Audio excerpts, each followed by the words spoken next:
This song is inching towards diamond status. It's 6 times platinum right now. Well over 400 million streams just on the Spotify platform alone. So this is not a small song by any means. Well, actually, it's actually a diamond record. They just haven't certified it. This song was the most requested song while I was DJing.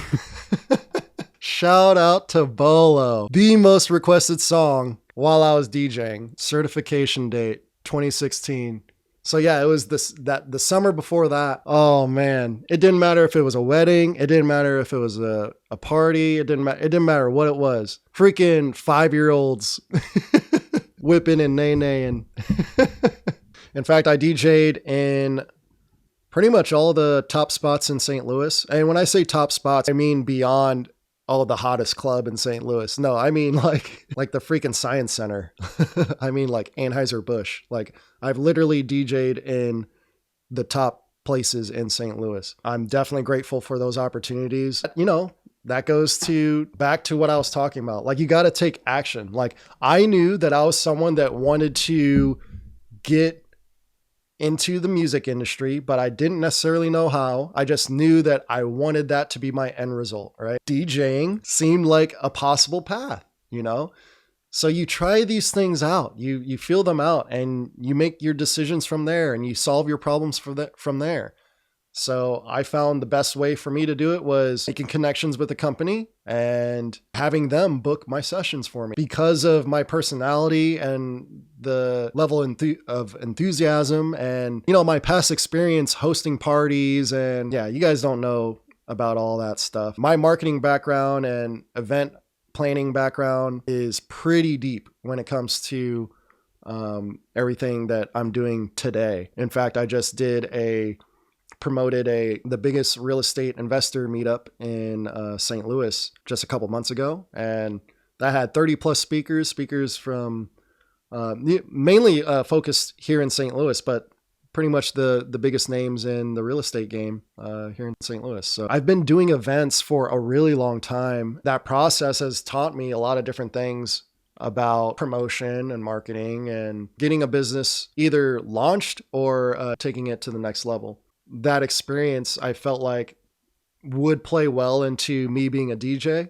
And I did that for about a summer and got gig after gig after gig and landed some really awesome venues. And yeah, I think I was given those opportunities because of kind of just how I carried myself and how I built up my past experience before I even had gotten to that point. So really blessed with those opportunities, but I realized that wasn't for me. Like maybe had I owned a DJing company, that would make more sense for me.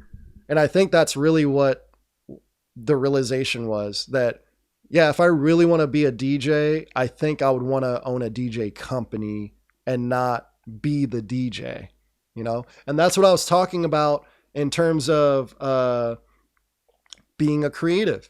Like, where do you fall in that spectrum? Are you the person making the creation? Are you creating it? Or are you the person manipulating the creation? Like, for instance, as a DJ, sometimes I would have a photographer too.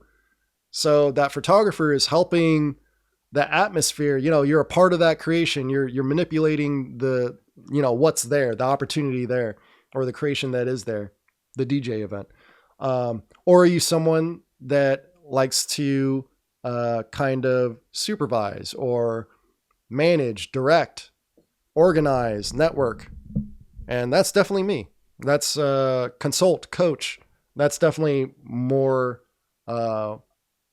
my expertise, rather than being the guy that's spinning the records. I'd rather be the person that is setting up the gigs and making the events happen and making the events better. Because as the DJ, I was only so much in charge of, you know, what was actually happening. And that's not to say that I wasn't in charge of a lot. In fact, you know, I loved the reactions that I got at the end of those nights with the actual hosts of the parties and events. And I did weddings as well, not just parties. In fact, the Science Center event, that was a wedding. Balla. Like, who has a wedding reception in the freaking observatorium in the St. Louis Science Center. That, yeah. That was another cool thing about that gig. Like, you know, you end up making connections with people with a lot of money. That's what I love most about doing the event and networking type events, because you meet the coolest people on the planet. Especially when you do the local ones, you meet the top people in the local area. Like those are the type of people that do events, that come to networking events, because they understand the possibilities of growing or scaling their business from doing that.